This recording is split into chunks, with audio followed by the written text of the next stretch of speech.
अस्सलाम वालेकुम दोस्तों, आज की वीडियो में आपके साथ मैं बर्ड्स का पेयर लगाने का एक ऐसा सीक्रेट तरीका शेयर करूंगा जिससे आपके तोतों का जो जोड़ा है वो कुछ ही दिनों में लग जाएगा।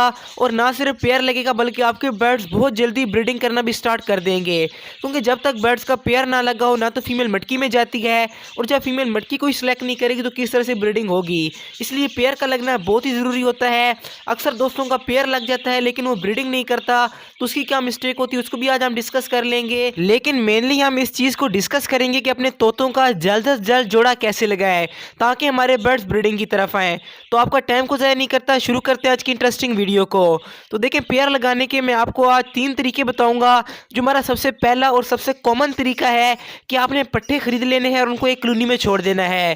जब बर्ड्स बड़े होते जाएंगे आहिस्ता आहिस्ता तो उनकी जो रिलेशनशिप है वो भी थोड़े से स्ट्रॉन्ग हो जाएंगे और आपके बर्ड्स के जो जोड़े हैं वो काफ़ी आसानी से लगना शुरू हो जाएंगे। और इस तरह की जो पेयरिंग होती है सबसे बेस्ट पेयरिंग होती है, जिसको हम नेचुरल पेयरिंग कहते हैं। इस तरह से अगर अपने बर्ड्स का पेयर लगाने की कोशिश करेंगे तो जो पेयर आपके पास लग कर आएंगे वो बहुत अच्छी ब्रीडिंग करेंगे, अपने बच्चों को अच्छी तरह पालेंगे और नेक्स्ट जो उनके बच्चे निकलेंगे वो भी काफ़ी अच्छे ब्रीडर होंगे। क्योंकि जब बर्ड्स अपनी मर्जी से पेयरिंग करते हैं तो बर्ड ज़्यादा देर तक मीटिंग करते रहते हैं, जिसके रिजल्ट में बर्ड ज़्यादा अंडे देते हैं। और जब आपके बर्ड ज़्यादा अंडे देंगे तो ज़ाहिर सी बात ज़्यादा बच्चे निकलेंगे। इसलिए कोशिश करें कि अपने बर्ड्स का नेचुरल पेयर लगने दें। इस तरह का पेयर जो होता है वो काफ़ी बॉन्डेड होता है और कभी भी पेयर नहीं टूटता। और जब एक बार पेयर लग जाता है तो मुसलसल आपके पास ब्रीडिंग करता रहता है।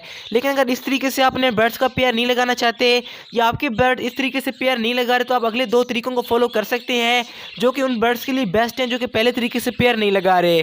तो बात कर लेते हैं अपने दूसरे तरीके की। तो इसमें आपने करना क्या है कि सिंपली एक मेल और फीमेल को उठा के आपने एक केज में छोड़ देना है, लेकिन उस केज में आपने मटकी नहीं लगानी और उस केज में आपने एक ही स्टिक लगानी है ताकि मेल और फीमेल एक साथ बैठे और उनका पेयर जल्दी लग जाए। और इस तरह की पेयरिंग में आपने एक चीज़ का ख्याल रखना है कि आपके बर्ड्स मेल फीमेल कन्फर्म हो और उनकी एज ब्रीडिंग के काबिल हो। अगर आप पट्टों का इस तरीके से पेयर लगाने की कोशिश करेंगे तो जब तक बर्ड्स बड़े नहीं होंगे वो पेयर नहीं लगाएंगे। क्योंकि मैं ज़्यादातर दोस्तों के जो भी बर्ड्स देखता हूँ उनकी एज अभी ब्रीडिंग के काबिल नहीं होती और वो सोच रहे होते हैं कि हमारे बर्ड्स ब्रीडिंग कर दे। तो यहाँ पर आपको मैं एक बोनस टिप दे दूँ कि अगर आपके पास बजीज पैरेट्स हैं तो जब वो 4 से 5 महीने के हो जाते हैं तो तब वो ब्रीडिंग के काबिल होते हैं। इसकी सबसे आम निशानी ये है कि उनकी आंख के अंदर एक वाइट कलर का रिंग आ जाता है और उनके हेड का कलर बिल्कुल क्लियर हो जाता है और उनकी गर्दन पे ये छोटे छोटे काले निशान बन जाते हैं, जैसा कि आप वीडियो में देख सकते हैं। ये जो आपके सामने पेयर है इसकी एज पूरी है ब्रीडिंग के लिए, तो आप इसकी गर्दन में देख सकते हैं कि छोटे छोटे निशान हैं। तो जब आपके बर्ड्स इस तरह से हो जाएं तो आप समझ जाएं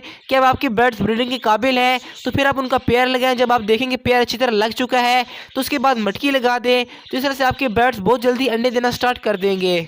तो इन 2 तरीकों को फॉलो करने से 90% बर्ड्स पेयर लगा लेते हैं। लेकिन अगर आपके बर्ड्स फिर भी पेयर नहीं लगा रहे तो आपको तीसरा तरीका मैं जो बता रहा हूँ वही मेरा सीक्रेट तरीका है और वो जो ज़िद्दी बर्ड्स के लिए है। आपने करना क्या है कि मेल को आपने अलहदा केज में छोड़ देना है और फीमेल को अलहदा केज में छोड़ देना है। और यहाँ पर आपने एक बात लाजमी याद रखनी है कि मेल को आपने उस केज में छोड़ना है जहाँ पर आपने अपने बर्ड से एग्जैक्टली ब्रीड लेनी है और फीमेल को आपने दूसरे केज में छोड़ना है।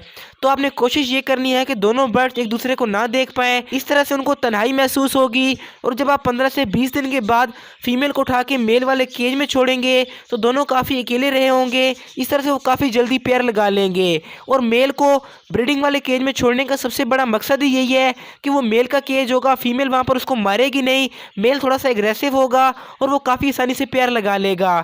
इस तरह से जब आपके बर्ड्स का पेयर लग जाए तो फिर आपने उसको मटकी लगा देनी है, तो आपके बर्ड्स फिर उसके बाद अंडे लगाना शुरू कर देंगे। और यहाँ पर आपने एक बात हमेशा याद रखनी है कि अगर आप अपनी मर्जी से पेयर लगाते हैं और मेल को फीमेल पसंद नहीं आती या फीमेल को मेल पसंद नहीं आता तो फिर आपके बर्ड्स का पेयर बहुत लेट लगेगा या नहीं लगेगा। इस कंडीशन में आप ये कर सकते हैं कि या मेल को चेंज कर लें या फीमेल को चेंज कर लें।